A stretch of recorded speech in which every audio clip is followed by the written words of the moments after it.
اللهم صل على سيدنا محمد يا رب صل وسلم دائما ابدا على حبيبك.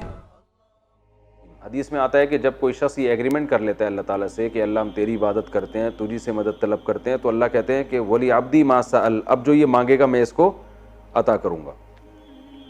تو خود ہمیں بتا دیا گیا کہ آپ نے مانگنا کیا ہے.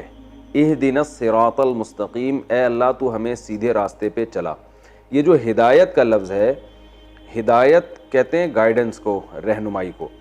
تو عربی میں اس کے دو معنی آتے ہیں, ایک کو کہتے ہیں کہ راستہ دکھانا اور ایک معنی ہوتا ہے راستے پہ چلانا. قرآن میں یہ دونوں معنی میں استعمال ہوا ہے.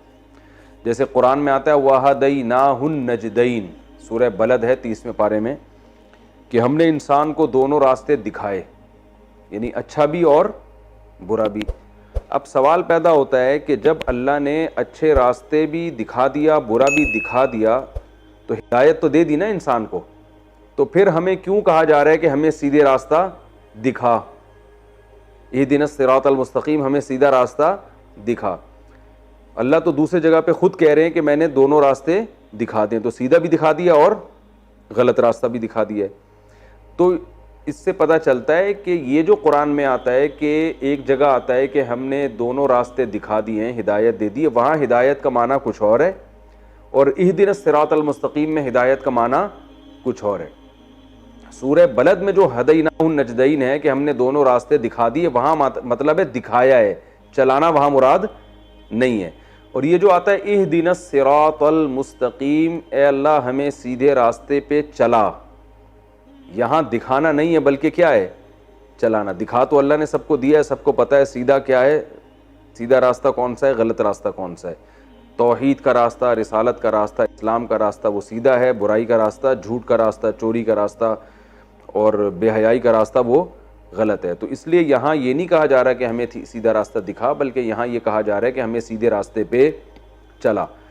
تو یہ تو تمام مفسرین نے ترجمہ کیا ہے کہ ہدایت کے دو مطلب ہیں, ایک دکھانا اور ایک چلانا. تو یہاں مراد کیا ہے, چلانا, کیونکہ گائیڈنس اس کو بھی کہتے ہیں کہ آپ کو کوئی باقاعدہ اس راستے پہ پش کر دے, اس راستے پہ چلا دے.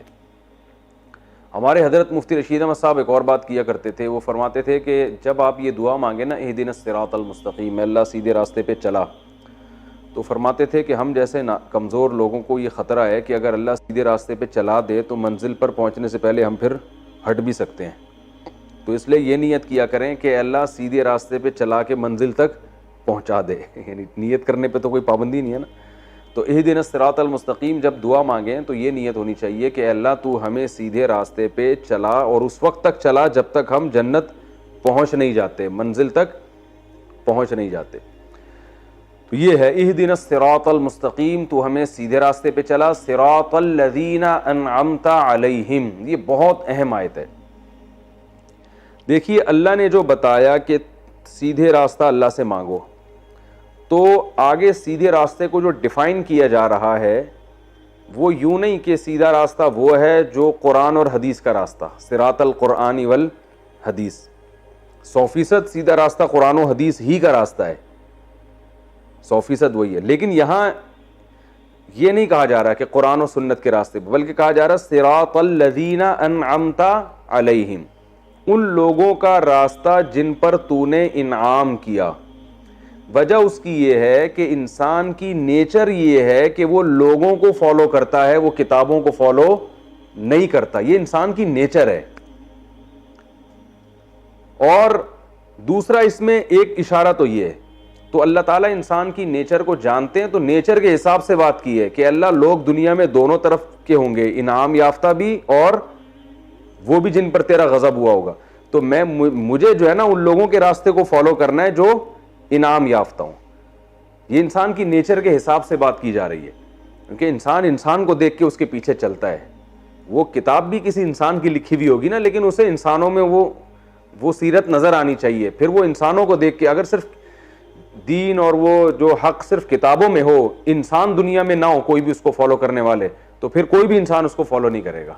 انسانوں کو دیکھ کے, جیسے وبا ہے نا, انسانوں کو انسانوں سے لگتی ہے, کتابوں سے تھوڑی لگتی ہے. وبا انسانوں کو کہاں سے لگے گی؟ انسانوں سے لگی. آج جو کرونا وائرس پھیلا ہوا ہے وہ انسانوں کو انسانوں سے کہا جا رہا ہے سوشل ڈسٹینس رکھیں. تو جیسے بیماریاں انسانوں سے لگ کے ملٹی پلائی ہوتی چلی جاتی ہیں، ایسے ہدایت کے جو جراثیم ہیں وہ بھی ایک دوسرے سے لگتے ہیں. تبھی آپ یہ دیکھیں کہ رسول اللہ صلی اللہ علیہ وسلم جب دنیا میں آئے تو اللہ تعالیٰ نے آپ صلی اللہ علیہ وسلم کو کیا فرمایا کہ ہم آپ کو یہ کتاب دے رہے ہیں، تو آپ کی ذمہ داری ہے، 28ویں پارے کی آیت ہے، یعلمہم الکتاب والحکمہ، نبی کی ذمہ داری ہے کہ یہ ان کو کتاب سکھائیں گے. تو صحابہ کرام کو قرآن سمجھنے کے لیے باقاعدہ ایک شخصیت بھی دی گئی ہے جن کو محمد صلی اللہ علیہ وسلم کہا جاتا ہے. حالانکہ وہ عربی زبان ہم سے زیادہ جانتے تھے، ان کو یہ گرامر پڑھنے کی ضرورت نہیں تھی، تو ان کو قرآن کے لیے نبی کی بالکل بھی ضرورت بظاہر نہیں تھی. لیکن اللہ نے بتایا کہ یہ قرآن کون ڈیفائن کرے گا؟ محمد صلی اللہ علیہ وسلم. تو ان کی شخصیت کو دیکھ کے اس قرآن کو فالو کرنا ہے تم نے، یا یوں بھی کہہ سکتے ہیں کہ اس قرآن کو سامنے رکھ کر اس شخصیت کو فالو کرنا ہے. اور آپ سوچیں کہ نبی نے صحابہ کو سکھایا، تو کیا یہ پاسبل ہے کہ جو بعد میں تابعین آئے وہ خود سے قرآن سمجھ لیں گے، وہ کسی شخصیت سے نہیں سیکھیں گے؟ یہ ممکن نہیں ہے نا، کیونکہ جب صحابہ براہ راست قرآن نہیں سمجھ پائیں گے بلکہ نبی ان کو سکھائیں گے، تو یہ کیسے ممکن ہے کہ تابعین صحابہ سے سمجھے بغیر خود سے سمجھنا شروع کر دیں گے؟ یہ بھی ممکن نہیں ہے. تو تابعین نے کس سے سیکھا؟ صحابہ سے، کیونکہ انعام یافتہ اس دور میں کون تھے؟ صحابہ تھے. تو تابعین نے اللہ سے صحابہ کا راستہ مانگا کہ ہمیں ان کے راستے پہ چلا، اور ان سے سیکھا انہوں نے. تابعین نے کس سے سیکھا؟ تابعین سے. کسی نے بھی یہ نہیں کہا کہ میں کسی شخصیت کو نہیں مانتا، میں تو ڈائریکٹ قرآن پہ چلتا ہوں. جیسے آج کل بڑے بڑے پروفیسر آئے ہوئے کہ میں اسلام میں کوئی بھی شخصیت آئی ہے، کوئی سب ایک طرف، میں جو ہوں نا صرف کتاب کو فالو کرتا ہوں. تو یہ اس آیت میں اس کی بھی نفی ہو رہی ہے کہ ڈائریکٹ کتاب کو نہیں، لوگوں کو بھی فالو کرنا پڑے گا جو اس کتاب پہ پہلے سے چل رہے ہیں. تو ایسا نہیں ہو سکتا کہ لوگ دنیا سے سارے ختم ہو جائیں اور آپ ایک فنٹر اٹھ کے پیدا ہوئے ہیں اور کہہ رہے ہیں کہ میں کتاب پہ چلوں گا باقی سارے تو غلط تھے. تو ایسا ہو نہیں سکتا. تو پھر تابعین نے تابعین کو فالو کیا، کیونکہ جب صحابہ نبی کے بغیر نہیں سیکھ سکتے تھے اور تابعین صحابہ کے بغیر نہیں سیکھ سکتے تھے، تو آگے والے لوگ تابعین کے بغیر نہیں سیکھ سکتے تھے. تو اس لیے یاد رکھیں کہ نیک لوگوں کا باقاعدہ ایک روحانی سلسلہ نسب ہوتا ہے. علماء کا، صلحاء کا، یا ان سے وابستہ جتنے نیک لوگ ہیں، وہ سارا سلسلہ یہاں سے لے کے نبی صلی اللہ علیہ وسلم تک پہنچتا ہے، اور وہ صدیوں میں ایک سیکنڈ کے لیے بھی ڈسکنیکٹ نہیں ہوا ہے. اگر کسی کا سلسلہ ڈسکنیکٹ ہو رہا ہے تو وہ انعام یافتہ لوگوں سے خود بخود خارج ہو جائے گا، وہ انعام یافتہ لوگوں کی فہرست میں داخل ہو ہی نہیں سکتا. تو جتنے نئے نئے فرقے ایجاد ہو رہے ہیں نا، جو کہتے ہیں ہم کسی کو نہیں مانتے، ہم صرف قرآن و حدیث کو مانتے ہیں، تو ان کے باطل ہونے کی دلیل خود قرآن میں موجود ہے کہ یہ قرآن کو براہ راست سیکھنے کی کوشش کر رہے ہیں. ان لوگوں سے سیکھنے کی کوشش نہیں کر رہے جو ان سے پہلے ہیں، جنہوں نے اپنے سے پہلوں سے سیکھا، اور انہوں نے اپنے پہلوں سے سیکھا، اور انہوں نے اپنے پہلوں سے سیکھا، اور ہوتے ہوتے یہ سلسلہ کہاں تک پہنچا؟ رسول اللہ صلی اللہ علیہ وسلم تک. تو نبی صلی اللہ علیہ وسلم کتاب بھی دے کے گئے ہیں، اور کتاب سکھانے والے رجال بھی دے کر گئے ہیں، افراد بھی دے کے گئے ہیں. جو افراد نبی دنیا سے جاتے ہوئے دے کر گئے ہمیں، ان میں عبداللہ بن مسعود ہیں، ان میں سب سے پہلے تو خلفائے راشدین ہیں، ان میں پھر امی عائشہ رضی اللہ تعالی عنہا، اور معاذ بن جبل، حضرت ابو ہریرہ، اور بڑے بڑے صحابہ، عبداللہ بن مسعود، معاذ، یہ سارے لوگ تھے کہ انہوں نے پھر آگے دین سکھایا ہے لوگوں کو، لوگوں نے ان سے سینہ بسینہ سیکھا ہے. پھر یہ لوگ آگے اپنے شاگردوں کو چھوڑ کر گئے ہیں، جیسے عبداللہ بن عباس کے مشہور شاگرد طاؤس ہیں، اکرمہ ہیں، اور بہت سارے شاگرد ہیں، حضرت مجاہد جو مشہور تابعی ہیں، عبداللہ بن مسعود کے سینکڑوں درجنوں شاگرد ہیں. تو وہ سارے شاگردوں کا سلسلہ، پھر ان کے شاگرد آپ کسی بھی عالم سے، چاہے وہ سعودی عرب میں ہو، چاہے وہ مصر میں ہو، چاہے وہ بر صغیر میں ہو، کوئی بھی ریلائبل عالم ہوگا نا، آپ اس سے پوچھیں گے کہ آپ نے علم کس سے سیکھا، تو وہ پورا اپنا سلسلہ نسب رسول اللہ صلی اللہ علیہ وسلم تک بتا سکتے ہیں. کوئی بھی ایسا نہیں ہے جو بتا نہ سکے. وہ الگ بات ہے، زمانی ہر ایک کو یاد نہیں ہوتا، لیکن وہ تھوڑی تحقیق کریں گے تو یہ سلسلہ کہاں تک پہنچے گا؟ نبی صلی اللہ علیہ وسلم تک. تو اس لیے کوئی بھی ایسا شخص درمیان میں آتا ہے جو اپنا روحانی سلسلہ نسب نبی تک نہیں بیان کر سکتا، یا اس کے پاس یعنی وہ مانتا ہی نہیں ہے، تو اس کا مطلب وہ کبھی بھی سیدھے راستے پہ نہیں ہو سکتا، وہ قرآن کی اپنی طرف سے تشریح کر رہا ہے. تو نبی نے رجال کتاب بھی دی اور کتاب سکھانے والے افراد بھی دیے جن کو صحابہ کہا جاتا ہے. صحابہ نے آگے قرآن بھی ٹرانسفر کیا اور قرآن و سنت سکھانے والے افراد بھی تیار کیے. پھر جن کو صحابہ نے تیار کیا ان کو تابعین کہا جاتا ہے. تابعین نے آگے کتاب بھی دی اور کتاب سکھانے والے افراد بھی جن کو تبع تابعین کہا جاتا ہے. پھر تبع تابعین نے بھی یہی کام. تو یہ سلسلہ آج تک. تو آج بھی جو علماء ہیں وہ اپنے پہلوں سے انہوں نے سیکھا اور اگلی نسل کو وہ کتاب بھی دیں گے اور کتاب کی تعلیمات بھی دیں گے.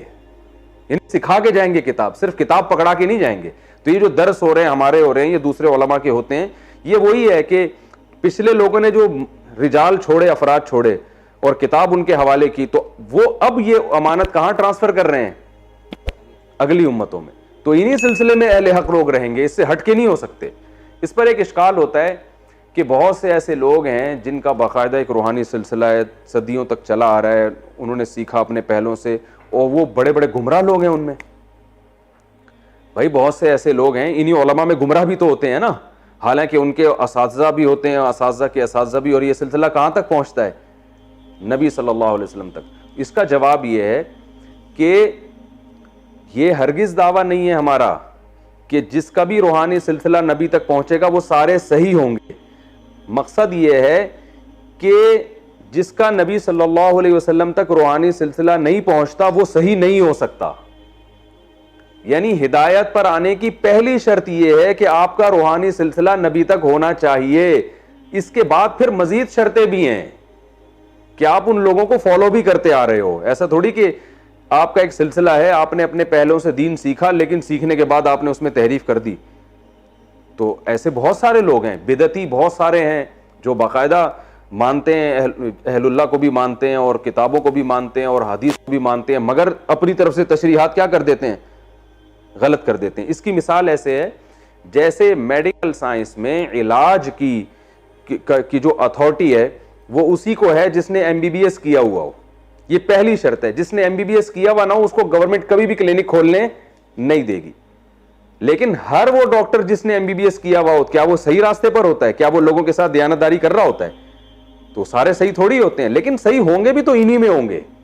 تو اسی طرح جو سلسلہ ہمارا صدیوں سے چلا آ رہا ہے, اسی سلسلے میں اگر غلط لوگ ہیں تو صحیح بھی صرف اسی سلسلے میں ہوں گے. اس سلسلے کے لوگ سارے خراب نہیں ہو سکتے, کیونکہ یہ امت یعنی رجال جو ہے نا وہ دے کے جائے گی. اب اس وقت جو اہل حق علماء ہیں وہ افراد دنیا میں چھوڑ کے جائیں گے جو صحیح سیدھا راستہ لوگوں کو دکھائیں گے. انہی میں کچھ گمراہ بھی ہو جائیں گے, لیکن ہدایت والے بھی صرف انہی میں ہوں گے. ایسا نہیں ہو سکتا کہ اس سلسلے سے ہٹ کر کوئی سیدھے راستے پر پیدا ہو جائے. یہ پاسبل نہیں ہے, یہ ممکن نہیں ہے. آج تک ایسا ہوا نہیں ہے.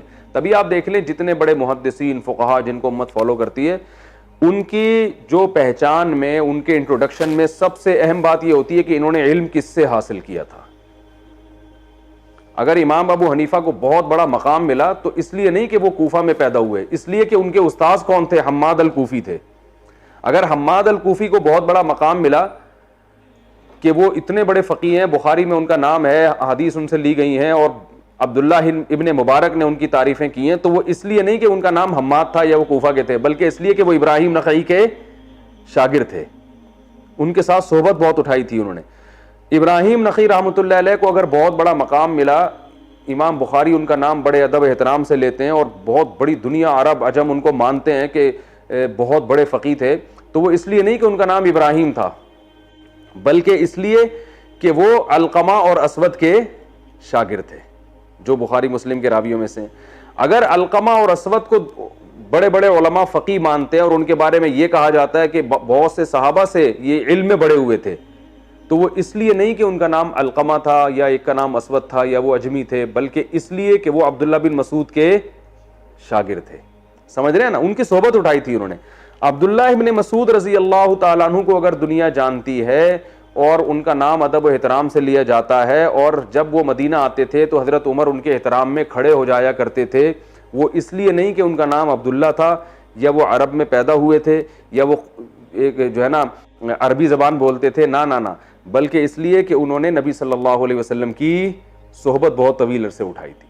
تو یہ سلسلہ صدیوں سے چلا آ رہا ہے. حضرت مفتی تقی عثمانی صاحب کو آج جو دنیا مانتی ہے صرف اس لیے نہیں کہ ان کا علم زیادہ ہے, بلکہ اس لیے کہ انہوں نے اپنے وقت کے بڑے بڑے علاموں کی صحبت اٹھائی, یہ ان کے شاگرد ہیں.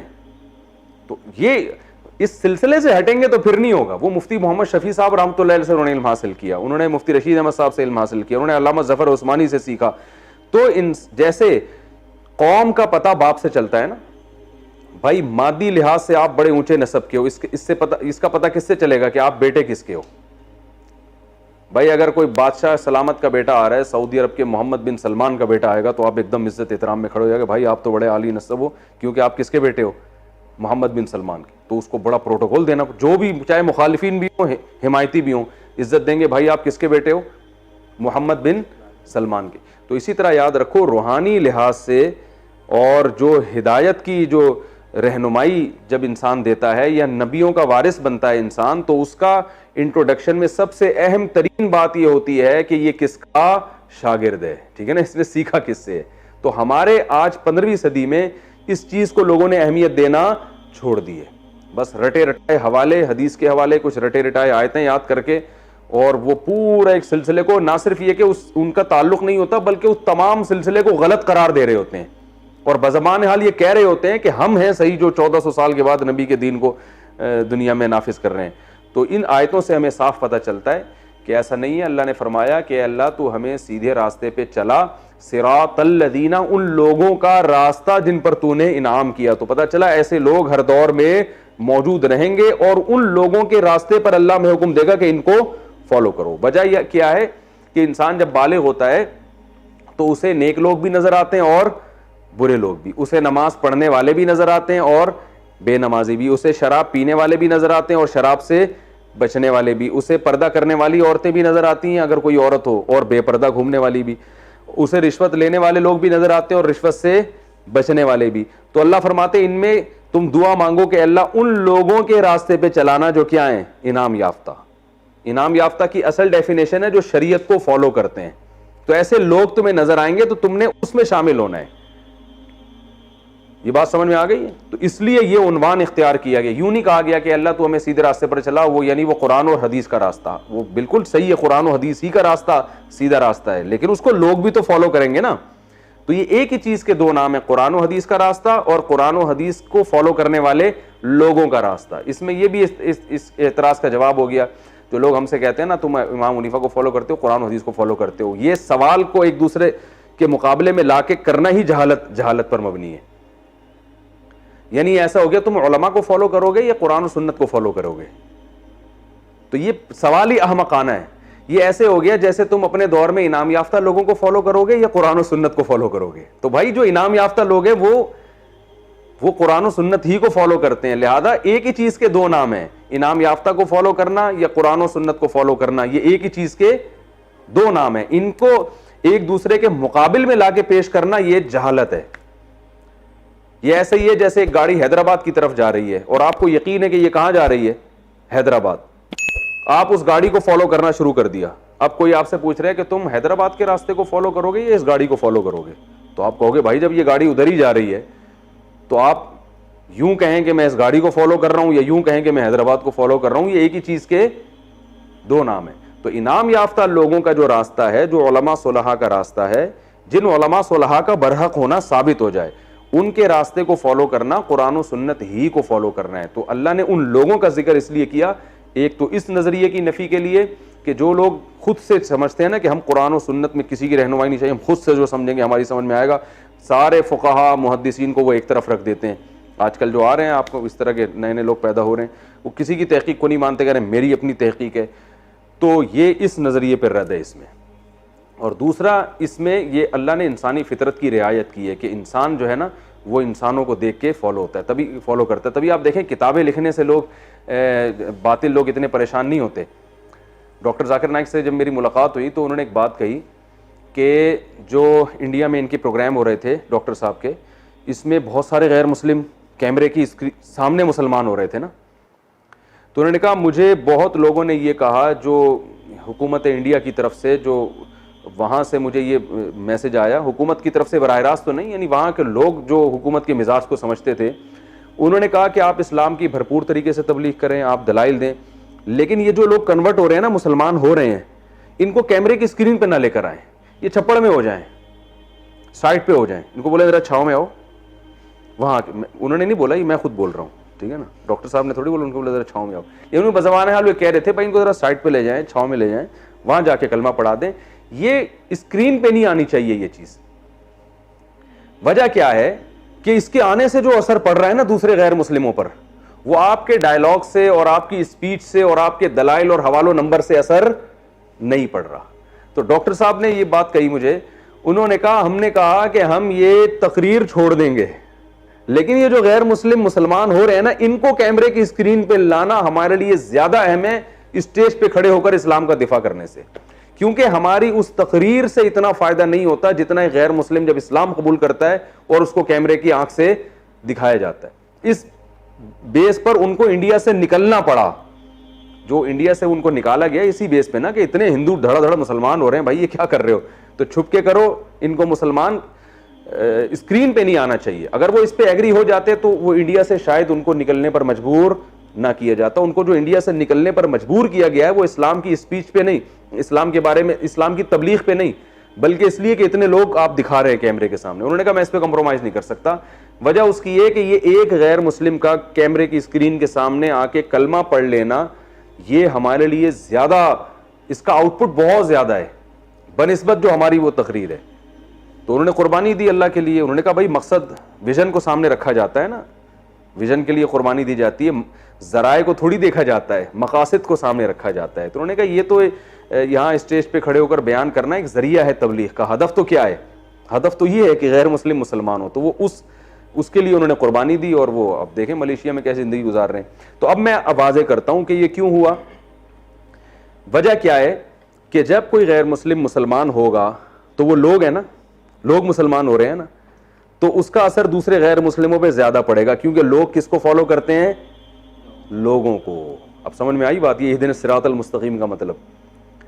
وہ دلائل دے رہے ہیں, لیکن لوگوں کو جب لوگ نظر نہیں آئیں گے نا اسلام قبول کرتے ہوئے, تو لوگوں پر اتنا اثر نہیں پڑے گا. کتاب کو اتنا زیادہ اثر نہیں کرتی. لوگ جب دیکھیں گے کہ اس تقریر سے متاثر ہو کر لوگ متاثر ہو رہے ہیں اور لوگ اسلام کو فالو کر رہے ہیں, تو ان کی دیکھا دیکھی ان کو لوگ فالو کریں گے. یعنی ایک ہندو اگر کلمہ پڑھ کے مسلمان ہوتا ہے تو سینکڑوں لاکھوں ہندو اس کو دیکھ کے مسلمان ہوں گے.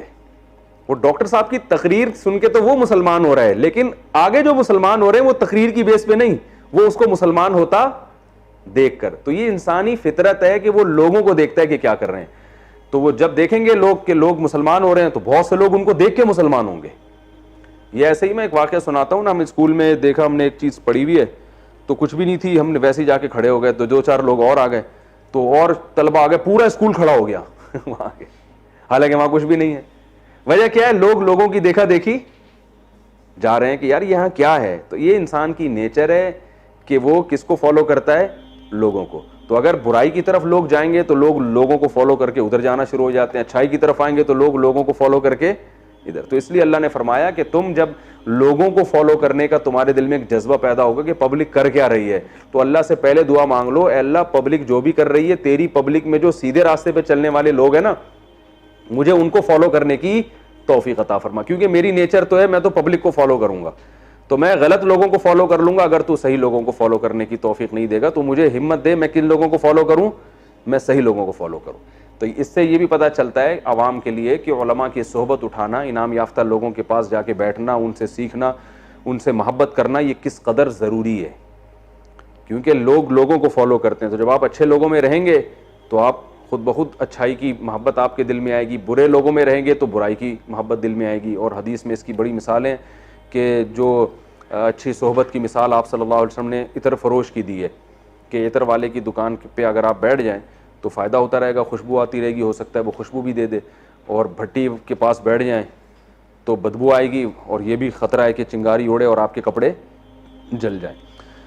تو یہ ہے کہ انسان کو چاہیے کہ وہ پہلے تو اس کا بڑا اہتمام ہوتا تھا کہ جو ہے نا وہ لوگ کسی اللہ والے سے تعلق قائم کریں, اس کے صحبت میں جا کے بیٹھا کریں, اس سے سیکھیں, اس سے ہدایات لیں. اب ہر آدمی آزاد ہوتا چلا جا رہا ہے, کوئی کسی کی سننے کے لیے تیار نہیں ہے. بد کلامی, بدتمیزی, بزرگوں پہ تہمتیں, ان کی عبارات کو کانٹ چھانٹ کے نکال کے ان کو گستاخ قرار دینا, بس یہ چل رہا ہے. اس سے کوئی روحانیت نہیں آتی, کوئی سیدھا راستہ نہیں ملتا. چند ایک مسائل میں انسان ماہر ہو جاتا ہے, رفع الیدین کے, امام کے پیچھے فاتحہ کے, اور 2-4 اور 8-10 مسائل ہیں ان میں ماسٹر ہو جائے گا, باقی اسلام کی روح حاصل نہیں ہوتی. تو آگے چلتے ہیں ہم. اہدنا الصراط, یہ کیونکہ بہت اہم ٹاپک تھا, اور اللہ نے سورہ فاتحہ میں ہمیں پہلے سے بتایا ہے کہ ہدایت تمہیں کیسے ملے گی, کیونکہ ہم آگے جو قرآن پڑھیں گے ہدایت حاصل کرنے کے لیے نا, تو اللہ نے بتا دیا کہ قرآن بھی اور ساتھ ساتھ قرآن سمجھنے والے رجال جو لوگ ہیں, دونوں کو ساتھ لے کے چلو گے تو بات بنے گی. یہ سفر ایسے طے اخپل طریقے سے طے نہیں ہوگا یہ سفر, ٹھیک ہے نا. تو اہدنا الصراط المستقیم صراط الذین انعمت علیہم, اے اللہ ان لوگوں کا راستہ جن پر تو نے انعام کیا.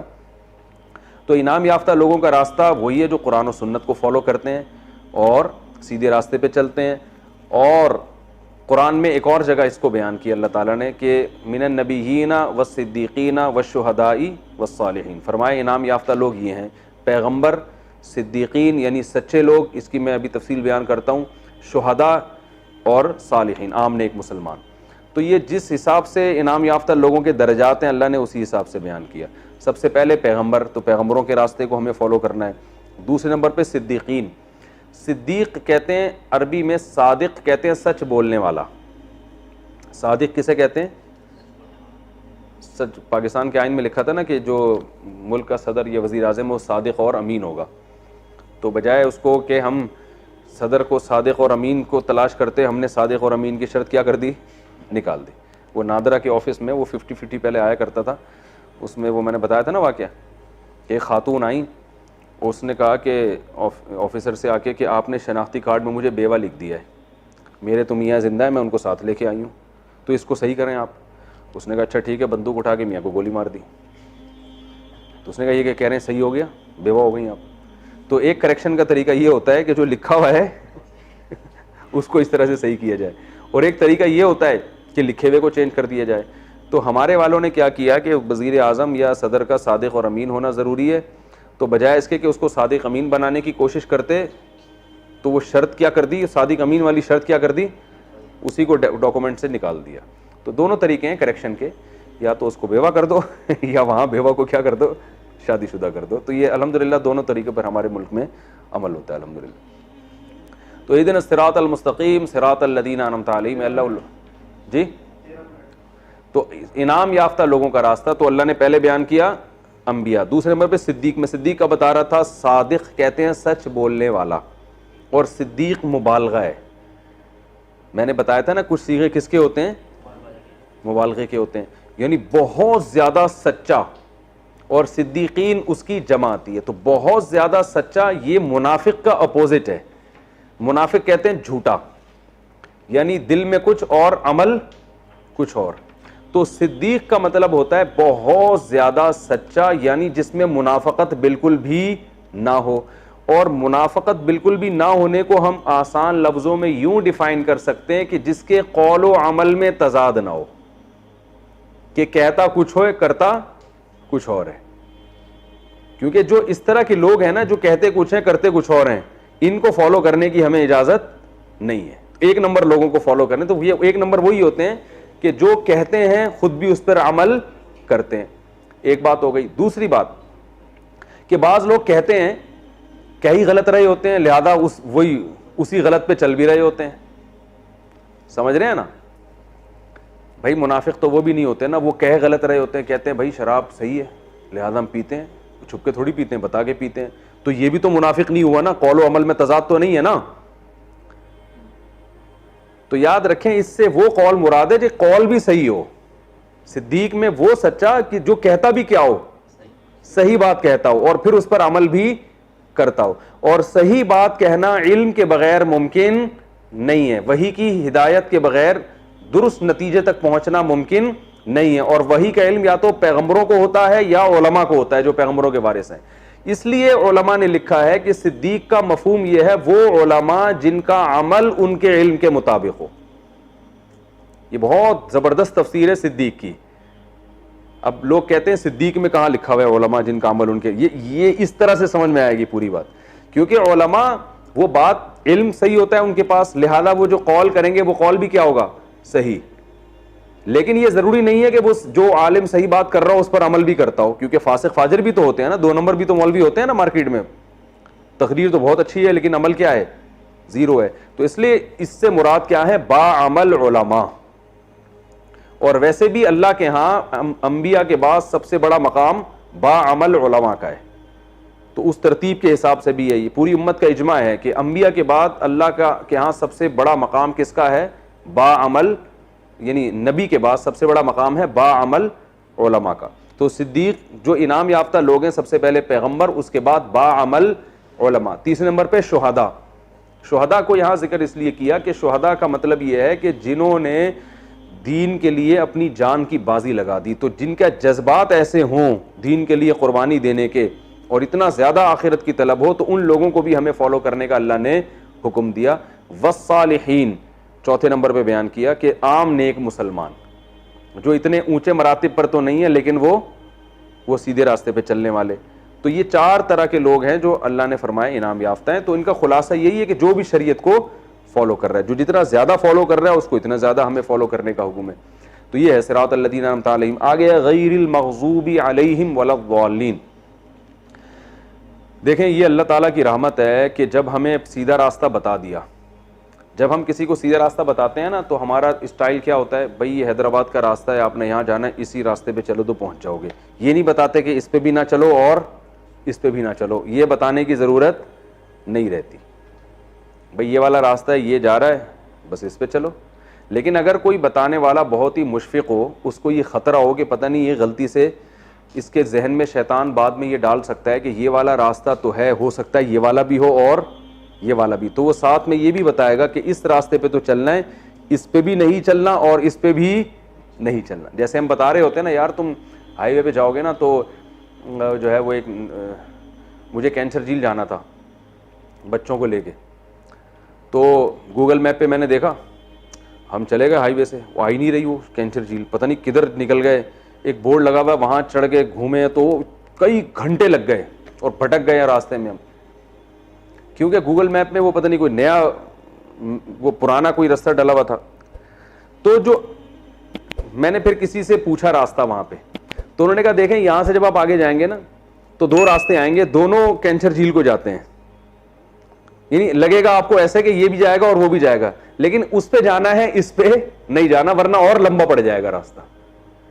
تو یہ بھی گائیڈنس کا ایک طریقہ ہوتا ہے کہ آپ کو جب اشتباہ ہونے لگتا ہے کسی چیز میں کہ ہو سکتا ہے یہ بھی سیدھا راستہ ہو, کیونکہ منزل تک پہنچنے کے بہت سے راستے ہوتے ہیں نا, تو پھر جو آپ کا خیر خواہ ہوتا ہے وہ آپ کو بتاتا ہے بھائی اس ٹریک پہ تو چلنا ہے, اس پہ نہیں چلنا, تو وہ ساتھ میں یہ بھی بتا دیتا ہے. تو اللہ نے بتایا کہ تم انعام یافتہ لوگوں پہ چلو اور مجھ سے دعا مانگو, لیکن 2 لوگ ایسے ہیں جو تمہیں دیکھنے میں انعام یافتہ لگیں گے مگر وہ انعام یافتہ ہیں نہیں, ان پہ پہلے سے بتا رہا ہوں کہ نہیں چلنا ہے. لگے گا تمہیں یہ کہ وہ انعام یافتہ ہیں, اور وہ ہیں یہود و نصارہ. سمجھ رہے ہیں نا؟ وہ دیکھنے میں تمہیں اس لیے لگے گا کہ تمہیں جب اہل حق دیکھو گے نا تو تمہیں بیچارے سارے غریب غربا سے نظر آئیں گے, تمہیں ترقی میں سب سے پیچھے, نہ ان کے پاس کوئی اچھے سائنسدان ہوں گے, نہ ان کے پاس اچھے حکمران ہوں گے, لاک ڈاؤن پہ بھی کوئی عمل نہیں کر رہا ہوگا, ایسے حکمران ہوں گے. 2 مہینے سے مسجدیں بند ہوں گی, ایک مخصوص فرقے کو جلوس کی اجازت مل جائے گی, ٹھیک ہے نا, ایک مخصوص فرقے کو, تو جس سے وہ 99% لوگ بولیں گے یار ہم بیوقوف ہیں, صحیح ہے نا, 2 مہینے سے مسجدیں بند کر کے بیٹھے ہوئے ہیں, اور یہ 1% لوگ ماشاءاللہ اللہ کے یہاں اتنے مبارک ہیں کہ یہ ان کو کورونا وائرس نہیں ہوگا, یہ اتنے نیک پرہیزگار قسم کے لوگ. تو اس قسم کی چیزیں جب تمہیں ملیں گی, اور تم یہود و نصارہ کو دیکھو گے تو ہر چیز میں ایکوریسی ملے گی, معاشی ترقی بھی ملے گی ان کی, اور جناب صحتیں بھی بہت اچھی, ریٹائرمنٹ کی عمر تمہارے یہاں 60 سال ہوگی, ان کے ہاں 80 سال ہوگی, ٹھیک ہے نا, ہر چیز تم ان سے لے رہے ہوگے, تو بہت زبردست تمہیں ان کی عالی شان جو ہے نا وہ ایٹیٹیوڈ, ہر بات میں تھینک یو, اور بڑا زبردست اسٹائل تمہیں لگے گا. رنگ بھی ان کے گورے ہوں گے, ٹھیک ہے نا, ٹھیک ہے نا. تو کلر کے لحاظ سے, سوٹ بوٹ کے لحاظ سے, ہر لحاظ سے تمہیں لگے گا کہ اصل انعام یافتہ تو یہ لوگ ہیں. تمہیں لگے گا یہودیوں کے ہاتھ میں تو پوری دنیا کی تجارت ہے, پالیسی تو پوری دنیا کی کون بناتا ہے؟ یہودی. اور بعض لوگ یہ بھی کہیں گے کہ کورونا وائرس بھی کس نے پھیلایا ہے. تو ہر چیز میں تمہیں لگے گا بھائی اللہ کی انعامات, اور ان پر جو ہو رہی ہیں انعامات کی بارشیں, تو اصل انعام یافتہ لوگ کون ہیں؟ یہ ہیں. تو اللہ نے باقاعدہ آگے بتا دیا کہ ان کے راستے پہ تو کسی صورت میں نہیں چلنا ہے, یہ انعام یافتہ ہے ہی نہیں.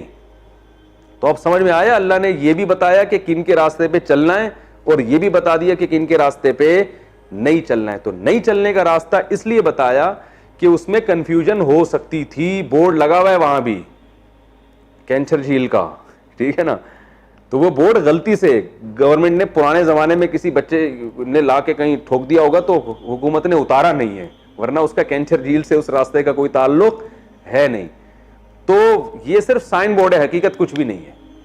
تو اس لیے اللہ نے بتایا کہ تم یہ بھی دعا مانگو, غیر المغضوب علیہم, اے اللہ ان لوگوں کے راستے پر نہیں چلانا جن پر تیرا غضب ہوا, ولا الضالین, اور ان کے راستے پہ بھی نہیں جو گمراہ ہوئے. تو غضب نازل, غضب گمراہ کہتے ہیں راستے سے ہٹ جانا, ٹریک سے ہٹ جانا. تو عیسائیوں کو ضالین کہا گیا ہے, نصارہ کو, کہ وہ سیدھے راستے سے کیا ہو گئے, ہٹ گئے.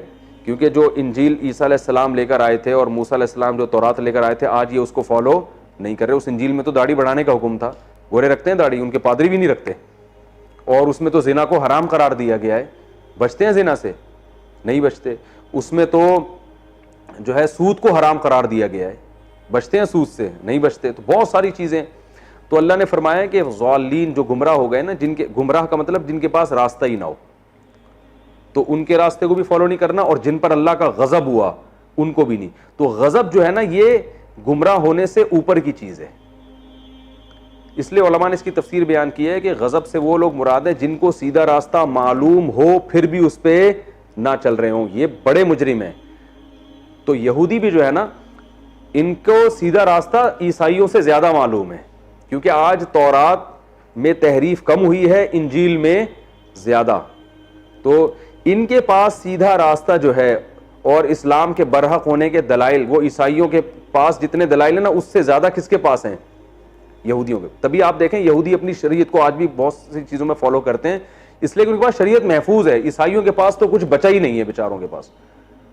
تو یہودی آج بھی ذبح کر کے کھاتے ہیں کیونکہ ان کے پاس تورات کی وہ آیتیں موجود ہیں, داڑیاں بھی رکھتے ہیں, تورات کی آیتیں موجود ہیں ان کے پاس, تورات میں لکھا ہوا ہے کہ داڑھی بڑھاؤ.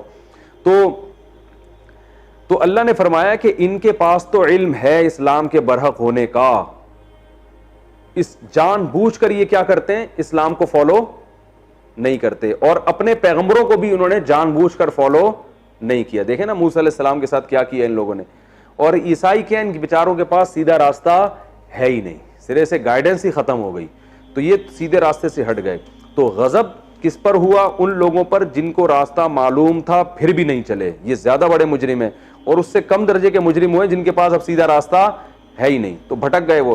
تو اس لیے اللہ فرماتے ہیں کہ ان لوگوں کے راستے پہ بھی نہیں چلنا جن پر غضب نازل ہوا, اور ان لوگوں کے راستے پر بھی نہیں چلنا جو راستے سے ہٹ گئے. تو یہ آیت میں تو عموم ہے. عموم اس لیے ہے کہ جو بھی علم کے باوجود گمراہی اختیار کرے گا تو اس پہ بھی نہیں چلنا, اور جس کے پاس سرے سے علم ہی نہ ہو اس کے راستے کو بھی فالو نہیں کرنا. اس میں وہ تمام صوفیہ بھی داخل ہو گئے جو نیک تو بہت ہوتے ہیں مگر علم ان کے پاس نہیں ہوتا. لوگ ان کی بزرگی کو دیکھ کر ان کو فالو کر رہے ہوتے ہیں کہ یار گنجے کے سر پہ ہاتھ رکھا, بال نکل آئے اور پھونک لگائی اور بندہ کھڑا ہو کے بیٹھ گیا. یہ نہیں دیکھتے کہ کہاں سے علم حاصل کیا. بھائی نالج ہے, نالج والج کچھ نہیں ہے, بس ہوائی باتیں, آسمانی باتیں کر رہے ہیں. یوٹیوب پہ دیکھ لیں آپ, بہت سے ایسے لوگ ہیں آسمانی باتیں ہیں, بس وہ حضرت جی نے فرمایا, دامت برکاتہم نے جواب میں یہ فرمایا, پھر حضرت جی نے جواب, کوئی قرآن و حدیث سے ان کو ذرا بھی مناسبت نہیں ہوتی. تو اللہ نے فرمایا کہ یہ وہ لوگ ہیں جن کے پاس سیدھا راستہ ہے ہی نہیں, اور کچھ ایسے ہیں جن کے پاس ہے مگر جان کر پھر بھی عمل نہیں کرتے. تو دونوں کے راستے پہ تم نے نہیں چلنا ہے, اور اس کا اولین مصداق ہیں یہود اور نصارہ. تو یہ سورہ فاتحہ میں ہمیں پہلے اللہ نے بتا دیا کہ بھئی ایسے سیدھا راستہ تمہیں ملے گا اور ان لوگوں کے راستے پہ کو تم نے فالو نہیں کرنا. تو اس کے بعد آگے جو پورا قرآن سورہ بقرہ سے شروع ہو رہا ہے وہ پھر سیدھا راستہ اللہ نے اس میں بیان کیا اور بتایا کہ ان کو دیکھو کہ اس راستے پہ چلنے والے جو لوگ تمہیں نظر آئیں تو ان کو تم نے فالو کرنا.